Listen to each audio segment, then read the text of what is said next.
Bonjour, ça ne dépend de l'heure où vous êtes.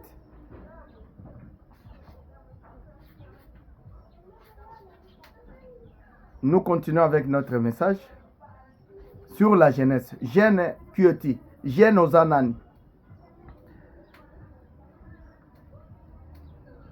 La fois passée, la Bible nous a montré, nous a donné la définition d'un jeune ou de la jeunesse. La fois passée, la Bible nous a dit que un jeune est défini par sa force. Bayebaka jeune ndena makasi na ye. Et c'est la force d'un jeune homme qui est censé de le couronner. Couronner d'argent, couronner de succès, couronner de diplômes, couronner de l'influence, couronner du pouvoir, couronner de billets, couronner même de la réputation. Et donc, couronner yo est sa force. Alors, la question était, connais-tu ta force? Oyebi makasi na yo. Quelle est ta force? Oui, peut-être vous connaissez votre force. Alors, comment vous utilisez votre force? Sur quoi vous utilisez votre force? Dans quelle activité tu utilises ta force?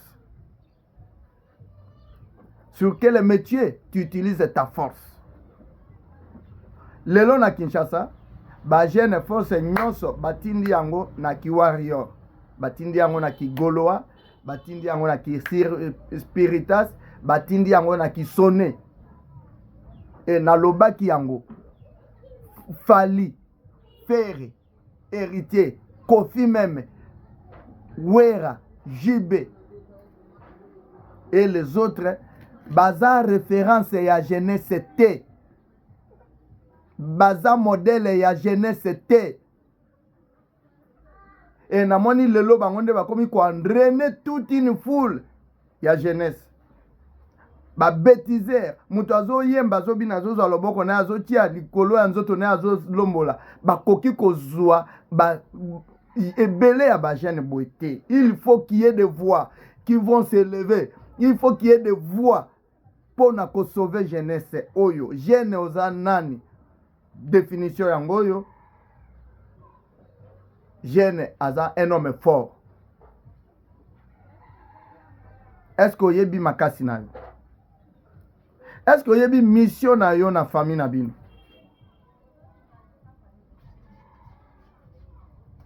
Makasi na yo ozolekisa yango na winner na Paris Foot.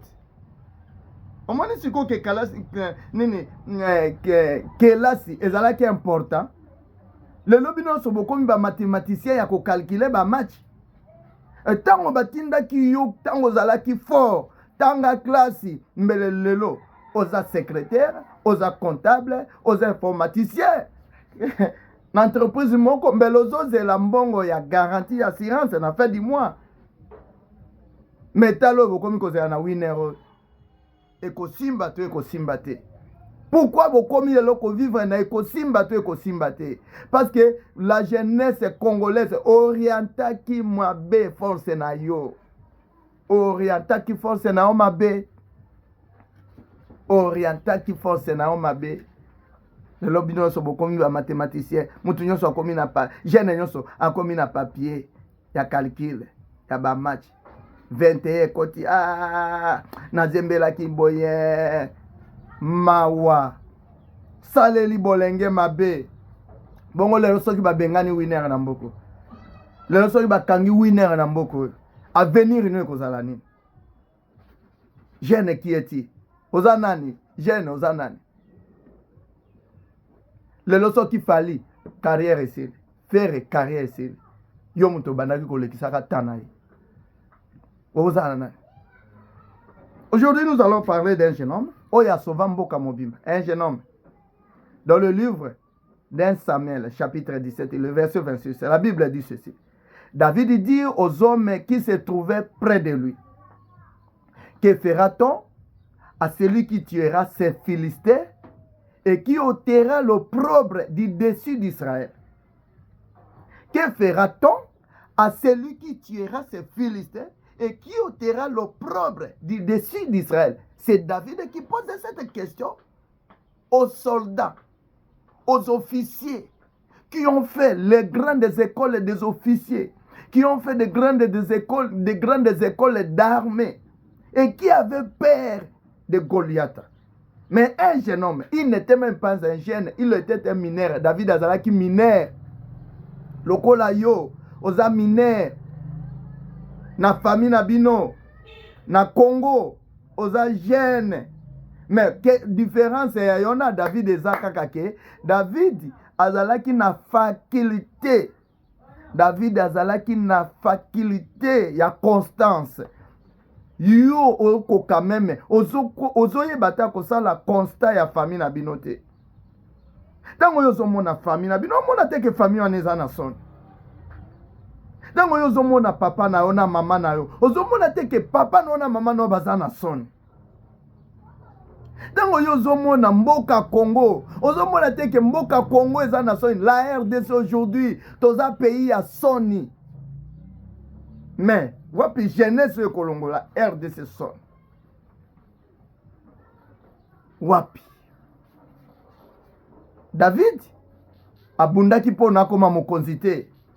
David abundaki pona zo poste te. Lelo ba politicien na biso azobunda pona zo poste. Mais pona longola pays soni te. Ozobunda pona ozwa bilambo ozwa telefone, ozwa iPhone, mais ozobunda pona longola famille na osoni te. Yo kasi soki ozwi iPhone nde yo longwe na soni. Okasi soki yo zwi telefone nde yo longwe na soni. Olongwe na soni te. Okoki na kozanga iPhone, okoki na kozanga telefone, mais olongoli famille na soni. Olongoli papa bino na soni, olongoli baleki na soni, olongoli bandeko na soni. Toza pays ya soni. Na koloba te, na loba nini obino boyebi te. Bamboka ya mike yo zingi biso ekomi kosaka na biso wapi jeunesse. David a lobby, que donnera-t-on à celui qui tuera ces Philistins et qui ôtera l'opprobre du dessus d'Israël? Bien-aimé, Yoko, est-ce que toi tu peux tuer les Philistins qui fait porter la honte à tes parents? Tu peux t'élever et tuer les Philistins qui fait porter la honte à tes frères et sœurs.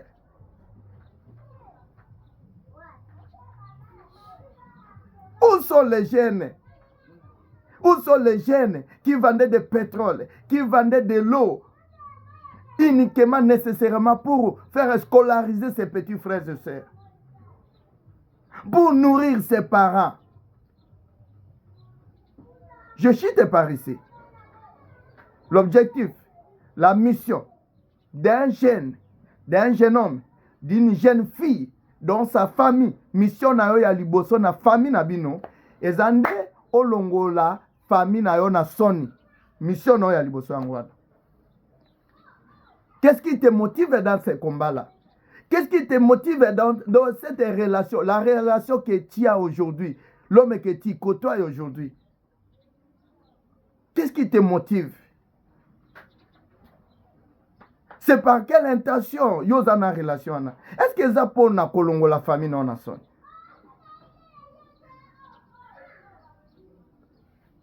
Mission ya jeune ya liboso eza olongo la famille na yo na soni. Famille no eza na soni. Bandeko no baza na soni. Baleki na baza na soni. Papa bino aza na soni. Mama bino aza na soni. Libota na bino eza na soni. Congo eza na soni. Bunda pono longo la Congo na soni.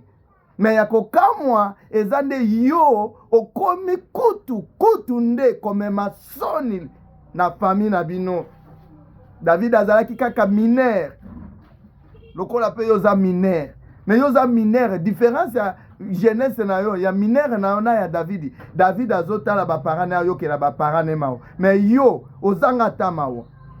ozokende lisusu nde koyiba oyo ya moke papa no na mama no baza na yango balukaka ya pasi atekaka makala atekaka ndunda yango nde yo oyibaka lisusu mpo na okende kosombela makangu na yo telefone okende kobeta na yango winner na place yo bunda olongola soni na famille yo komi sika nde kotravaille mpo na okolisa oancre ozindisa lisusu famille na libulu ya soni. Oyebaki mission na na famille na bino te. Mission na nzamba tindi na famille na pesi koza jeune okutani na message oyo eza po no longola famille na yo soni.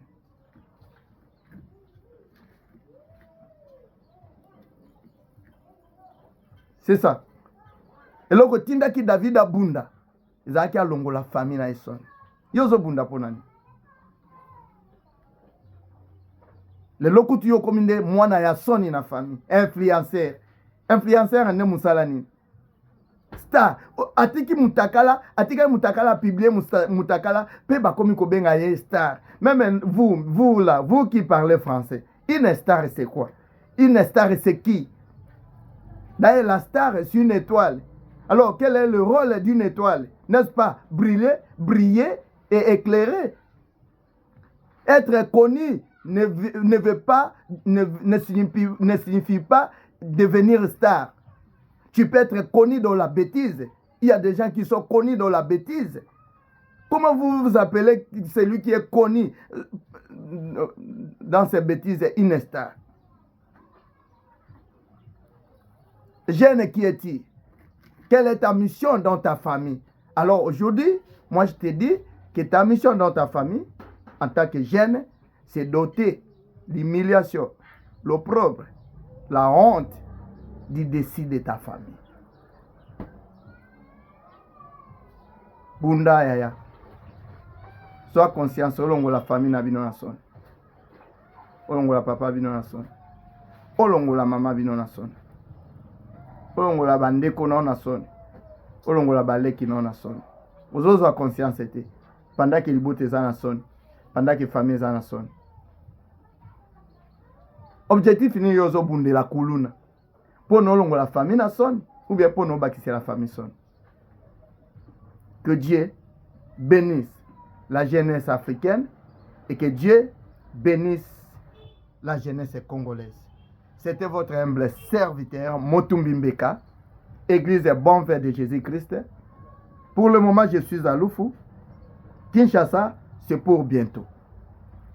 N'oubliez pas d'aimer la vidéo, de partager la vidéo. Et si vous avez un commentaire, vous avez une suggestion, vous avez une préoccupation, envoyez-moi, écrivez-moi sur le message, sur les commentaires. Que Dieu vous bénisse. Bye.